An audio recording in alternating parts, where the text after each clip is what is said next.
زائرین اور حج، توحید پرست اور بت پرست۔ قدرت نے کہا، کل حج کے لیے روانگی ہوگی، قبل الظہر مکہ سے نکل جانا چاہیے۔ یہ سن کر میرا دل بیٹھ گیا۔ میں نے کوٹھے کی طرف دیکھا۔ کوٹھا ویران دکھائی دے رہا تھا۔ دیواریں تھیں، غلاف کے کونوں میں رسیاں باندھ کر اوپر اٹھا دیا گیا تھا۔ دیواروں پر لگے ہوئے بڑے بڑے نیم کنندہ سلیٹی پتھر دور سے نظر آ رہے تھے۔ کہتے تھے غلاف کے پلو اس لیے اٹھا دیے گئے ہیں کہ خانہ کعبہ کو غسل دیا جائے۔ شاہ سعود خود اپنے ہاتھوں سے غسل دیں گے اور نیا غلاف لگایا جائے گا۔ کوٹھے کی منڈیریں خالی تھیں، ان سے کوئی جھانک نہیں رہا تھا، کوئی ان کی اوٹ میں چھپا ہوا نہ تھا۔ ایک بے نام افسردگی اور ویرانی تھی۔ پھر بھی میرا جی نہیں چاہتا تھا کہ کوٹھے کو چھوڑ کر حج کے لیے چلا جاؤں۔ آپ معلم سے آج ہی مل لیں، قدرت نے کہا۔ میں نے قدرت کی طرف دیکھا۔ مجھے ایسا محسوس ہو رہا تھا جیسے وہ معمول سے زیادہ خوش ہوں۔ قدرت اس لیے خوش تھے کہ وہ اللہ کا حکم بجا لانے کے لیے حج پر جا رہے تھے۔ میں بے حد ناخوش تھا، اس لیے کہ میں خانہ خدا سے دور جا رہا تھا۔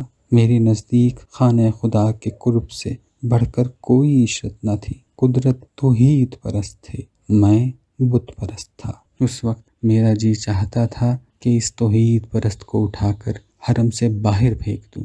آپ ابھی اپنے معلم سے جا کر ملیے، قدرت بولے۔ ان سے کاغذات پر مہریں لگوا لیجئے، ورنہ ہمیں راستے میں مشکل پیش آئے گی۔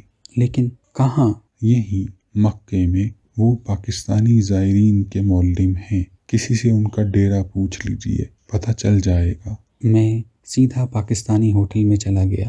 ہوٹل کے لڑکے نے کہا، بالکل آسان راستہ ہے، بائیں ہاتھ کی گلی میں جاؤ، پھر دائیں ہاتھ مڑ جاؤ، پھر 2 گلیاں چھوڑو، پھر دائیں ہاتھ گھومو، پھر 10 قدم چلو اور بائیں ہاتھ گھومو، پھر 3 گلیاں چھوڑو اور بائیں ہاتھ گھومو، بس سامنے ان کا ڈیرا ہے، سمجھے؟ کوئی مجھے پتہ سمجھائے اور اتنی محنت اور محبت سے سمجھائے جیسے ہوٹل کے اس لڑکے نے سمجھایا تھا، تو مجھ میں اتنی ضرورت نہیں پڑتی کہ اسے کہوں کہ میں نہیں سمجھا۔ لہٰذا میں نے بڑی شکر گزاری سے سر ہلا دیا جیسے میں بالکل سمجھ گیا تھا۔ اس روز میں مکے کی تنگ اور پیچ دار گلیوں میں گھنٹوں آوارہ گھومتا رہا۔ 2 راہگیروں سے راستہ پوچھنے کی کوشش کی، انہوں نے جواب میں قرآن کریم کی آیت پڑھ دی۔ کوئی قرآن کریم کی آیت پڑھتے تو میں لاجواب ہو جایا کرتا ہوں۔ یہ میری پرانی کمزوری ہے۔ گلیوں کے مکانات میں، جگہ جگہ دہلیزوں پر، ڈیڑیوں میں، زینے کی سیڑھیوں پر، صحنوں میں، برآمدوں میں، ہر جگہ